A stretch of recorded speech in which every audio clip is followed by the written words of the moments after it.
Welcome to Biztech's Leadership Conversation Show. Our guest for today is Kellee Kam. He's the Group CEO of Alliance Bank, which is based in Malaysia. Alliance Bank Malaysia offers banking and financial solutions through its consumer, SME, corporate, commercial, and Islamic banking and stockbroking businesses.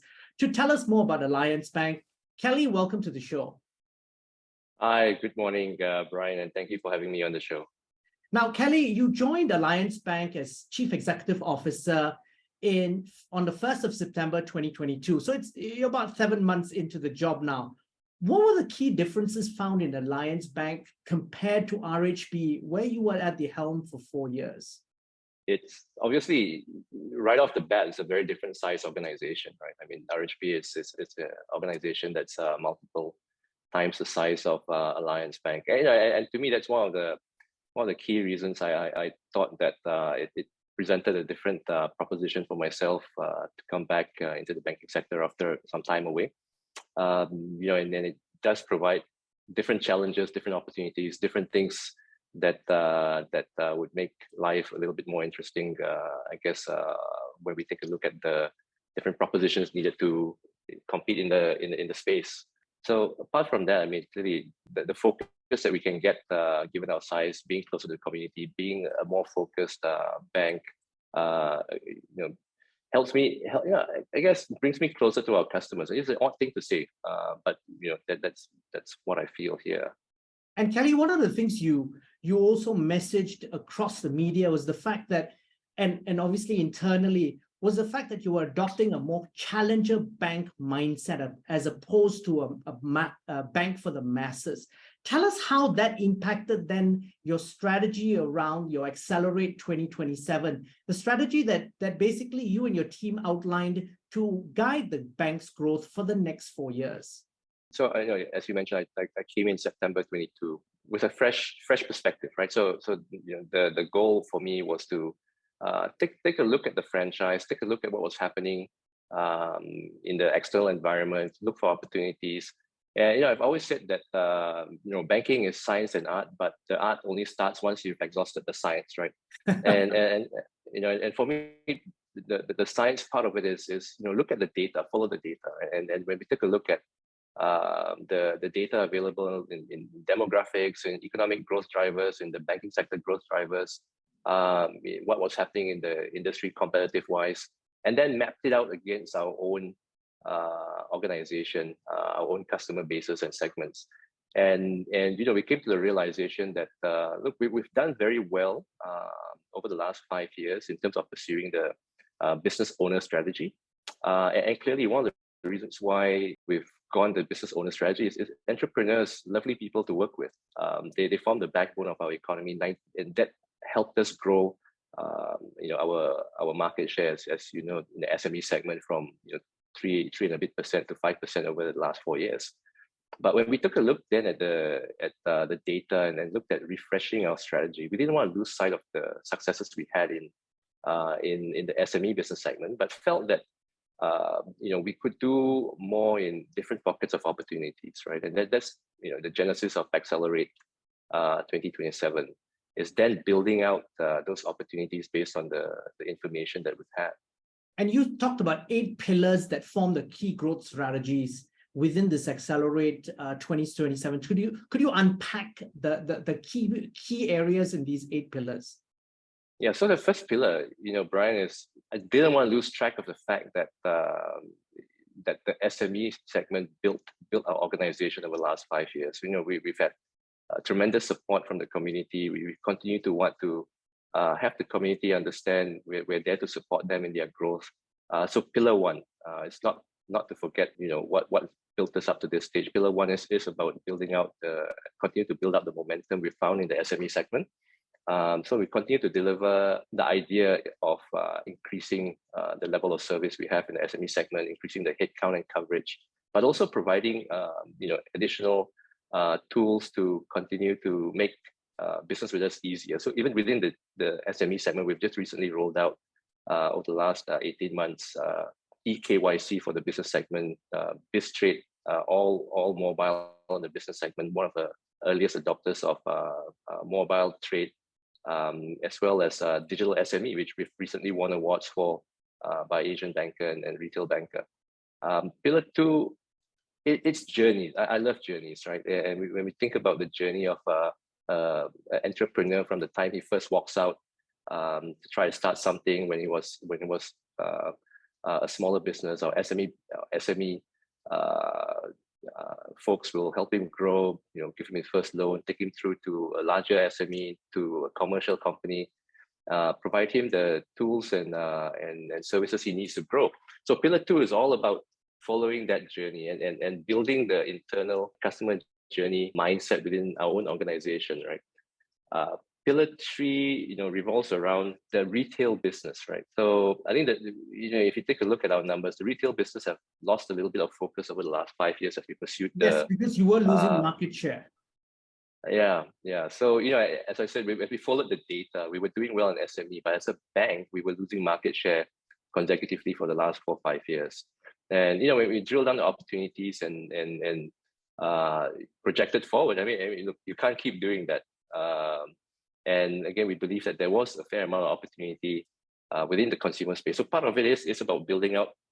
I always think 3 pieces, right? So 2 segments, one channel that we felt was a little bit neglected, and which presented an opportunity. So the Henrys, we speak about the Henrys, right? I have to commend you on the Henrys, because you introduced a new buzzword to corporate Malaysia. When you messaged that in the media, everyone was talking about what is Henrys? What is Henrys? High earners, not rich yet.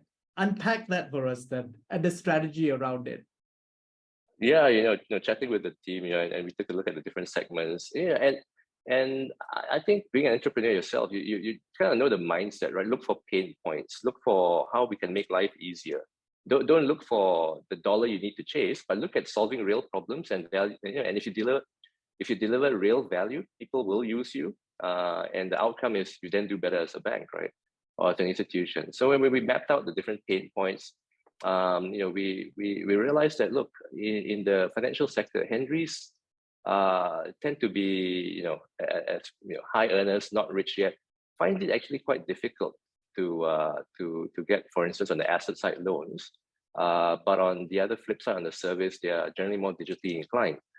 So you might start off with your first job. You're 3 years in, you're doing quite well. You might be working in a bank, might be in consultancy in engineering, but you have a thin file and your liabilities are high because you're still buying your first car, you're still buying your first house. You're just about to get married in a couple of years. So we want to be there for that journey and understand that the credit profile, the needs are actually very different from just a generic customer with a different characteristic, right? So that was the thinking of that persona, the Henry persona. You're going to ask me, so what we're going to do about it? So we've got a few things planned out, clearly with products and the credit mindset to address that segment specifically. And can I interrupt you there and say that, would that mean because these are high income earners, not yet rich, you are willing to then change your ability to lend to them and perhaps take a little bit more risks with them, because you could, by the data, extrapolate their earnings moving forward? Oh, don't tell everyone our secrets, but the answer is yes. So if you banking is, as I started off by saying, right, it's science driven, right?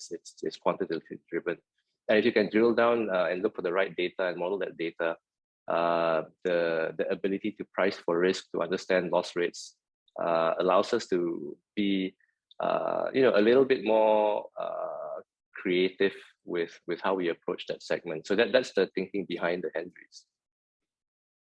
And then if you look at the rest of your Accelerate 8 plan, you also are looking to expand into new market segments and verticals. So the segments that stick out are education, renewable energy, and healthcare.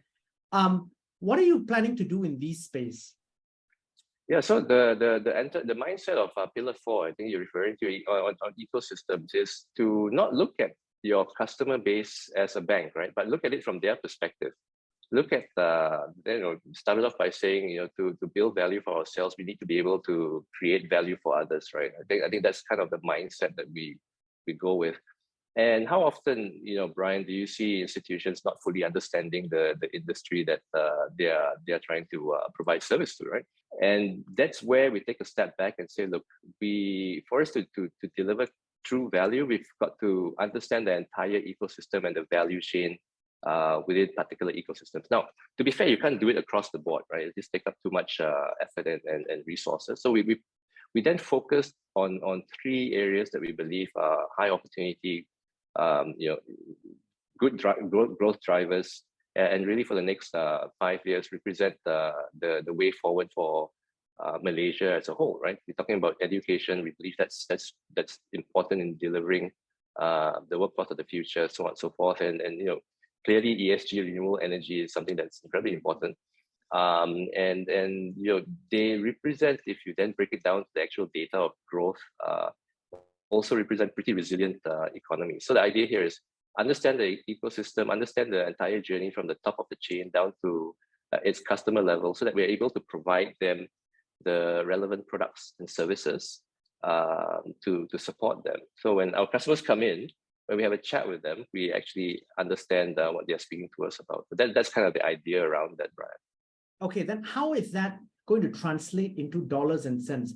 Because Kellee, not only Alliance Bank has identified ESG funding, for example, as an opportunity, everyone's doing it. So what's the differentiator for Alliance Bank? How are you going to move the needle for you in terms of loan growth? So we look at it from the perspective of, as I said, if we're able to provide the value above and beyond what our competitors do, we're more likely to win customers, right? So that's, like I said, the starting point for us. We approach this particular, I would say, knowledge-based approach with 3 things, right? One is advocate, second is advise, third one is answer. So that's how we kind of approach knowledge-based segment for us, right? So advocate, we go out, we speak about why it's important, we speak about why it is of value for the particular segment, SME, for instance. Now, we can't do that ourselves, right? We're a bank, we sometimes lack the expertise, so we work with partners.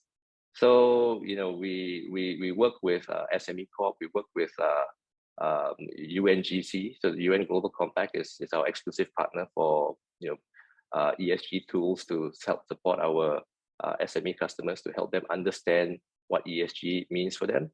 Then the second part is advice, right? So while we're going around speaking to our SME customers, we provide the necessary advice through our additional service partners. So, across renewable energy chain, from solar panel providers to people who would provide biomass converters, so on and so forth.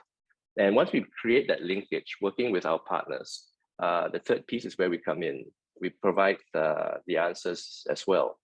So if a factory then needs to be outfitted with solar panels, renewable energy practices, so on and so forth, we then provide the financing around that. Now, all talk, very nice sounding. How are we doing? Well, we've committed to 10 billion by 2025. This year, we've said we'll get it up to 3.5 billion new sustainable financing. And we've happy to say that we are very much on track to close at that number. And again, trajectory is very much on track to get our 10 billion by 2025 in sustainable financing. That sounds, and particularly with the inclusion of UN Global Compact, that really adds meat to the bone in terms of your offering. But the other area that you've also targeted is Islamic finance. Now, Islamic finance is something which is hyper competitive in the Malaysian landscape. What will be your point of differentiation to make a dent in the competition? So, similar to our approach with ESG is that same approach you hear me repeat, right? Advocate, advise, answer. Okay. So if you take a look at what we provided as a point of differentiator, right? We've come up with something called Halal in One, and that's something that our group brought out to the market about 2 years ago. And it follows the same trend. First, educate our customers as to the benefits of being a Sharia compliant provider. Again, working with partners to provide the necessary advice on onboarding, showing them how to do it, opening new markets for them, and then providing the answers in terms of services as well as financing. And again, that's something that has continued to grow. We've been scaling that up. But other thought process here is thought leadership. So recently, we've also, over the last 6 months, launched a book on Zakat microfinancing. Mm-hmm. And again, that's something that just been introduced by Alliance Islamic Bank. So our point of differentiation is really scalpel, not hammer, right? We look at taking leadership in the thought process around the ideas behind Islamic financing, and then follow that thread down. As I said, advocate, advise, and then provide the answers where we come in. Now, Kellee, I want to look at a couple of numbers, and I want to start really with some of your goals in your Accelerate 8 2027. So some of the key goals are really around your return to equity in the top quartile, cost to income ratio of below 45%, and loan growth above industry average, so up to 10%. Your current net cost to income ratio is 43.9. That's substantially above the industry gold standard, which is public bank, 31.5. How are you going to move the needle in that area? Well, I mean, cost to income ratios are a combination of two numbers, right, Brian? It's not just cost; it's also revenue. The thing, as I speak to the investment community as to why we expect higher cost to income ratios in the earlier days, is the investments that we're putting aside for the development of the technology platform. So we've allocated about 180 million ringgit over the next 3 years in bringing our technology platform ahead. People remain, as in any business, a core staple of growing a successful business. So we've allocated a fair amount of new headcounts coming in, the third piece is really rejuvenating the platform from a branding, branch, service delivery standpoint. So, in the start of any new business, those investments will take time to bring in absolute revenue. So we do, envision an initial drag as we rebuild the portfolios, right? So new portfolios don't immediately become revenue or profit accretive from year one. But if we, as I started off the proposition by saying, if we continue to let market share slide, 5 years from now, we'll be a very different organization. So clearly, Accelerate is about reversing that trajectory while building profitability for the medium term. Now, Kellee, your numbers overall, and just to use a couple more numbers, your overall numbers are actually pretty good. So you've improved your net interest margins in the last financial year by 15 basis points to 2.68%. Your CASA, which is your current account savings account ratio, remains one of the highest in the industry at 45.8. Yet the market doesn't value you as well as your peers. Why is that? That's a very, very good question, Brian. And I think it's a combination of a few things. I think one is that the market is still trying to see if we can be consistent. And just transparently, if you take a look at our last 4 years, it's been a little bit inconsistent what the overall profitability is or has been.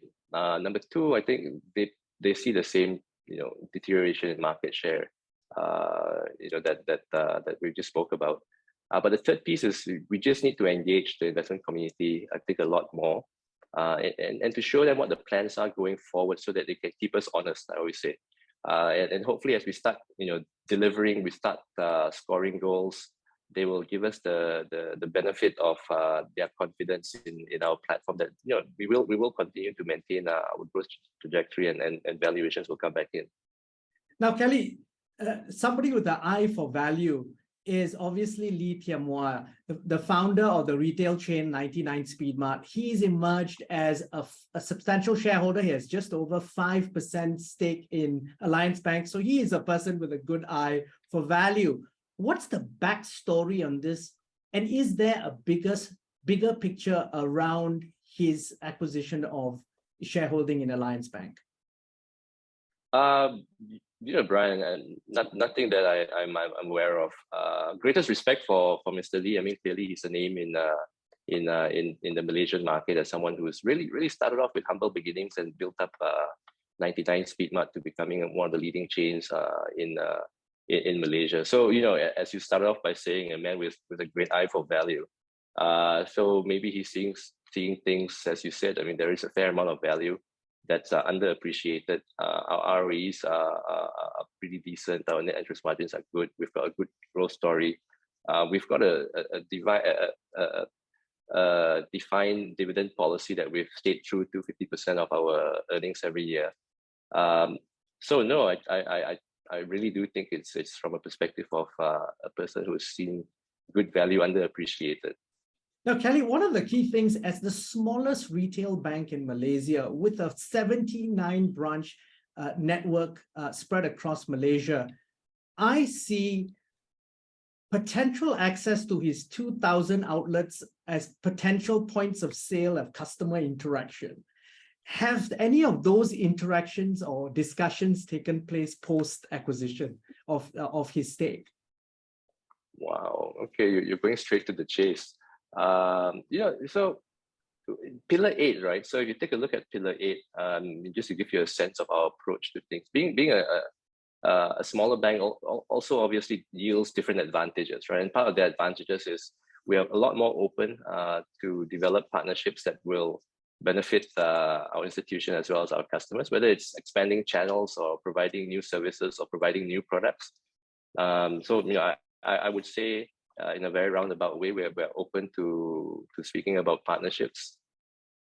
Okay, we'll leave it at that. But Kellee, then I think we're in the midst a slight calm after an earlier storm around banking crises across the world. So you've got SVB Bank in the US, we've had Credit Suisse being taken over by UBS. The economic situation is deteriorated globally. What is your view on Malaysia in 2023, and how does your outlook look like through your lens today? Fast evolving, Brian, is that what I would say, right? And I think if anything, the last week and a half has taught us is that just when you think you know what's going to happen, you don't. So if you ask me in the last quarter of last year, I would be less optimistic than I was in the first quarter of this year. Clearly, with some of the headwinds slowing down, when you're talking about inflation, when you're talking about interest rate rises, you're talking about China being closed, talking about geopolitical tensions, right? So the last quarter of last year was, lots of gray clouds, right? More pessimistic than optimistic.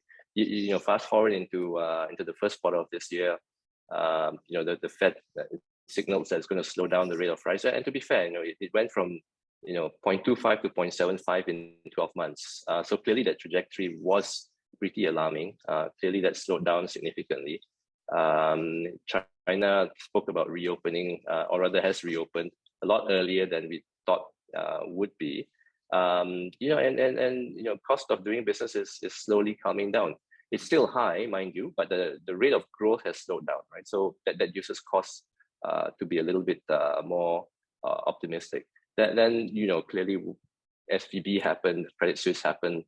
So the question I used to get is, do we have also any concerns over the Malaysian sector specifically or Asian specifically? And I would say that we're in a very different place, Brian. I mean, we had our crisis in 97 and the meltdown in 98 and the consolidation and the strengthening of regulatory standards. And if you take a look at our sector itself, it remains highly capitalized, right? I think it was something like 15.5% on average capital ratios, and liquidity coverage ratios are all in the 150%. So again, very, very different place to be in Malaysia and in fact in Asia. And I don't think there will be a risk of that spreading over into this part of the world. 2023, cautiously optimistic, but remain agile, I would say. Yeah.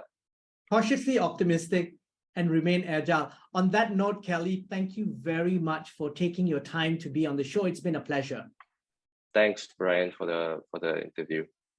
I'm Brian Fernandez, and we've been speaking to Kellee Kam, the Group CEO of Alliance Bank, on Biztech's Leadership Conversation Show. This interview will be on our website, www.biztech.asia, as well as our social media platforms. It'll also be on our syndication partners, TV stations, radio stations, and websites. Thanks a lot for tuning in.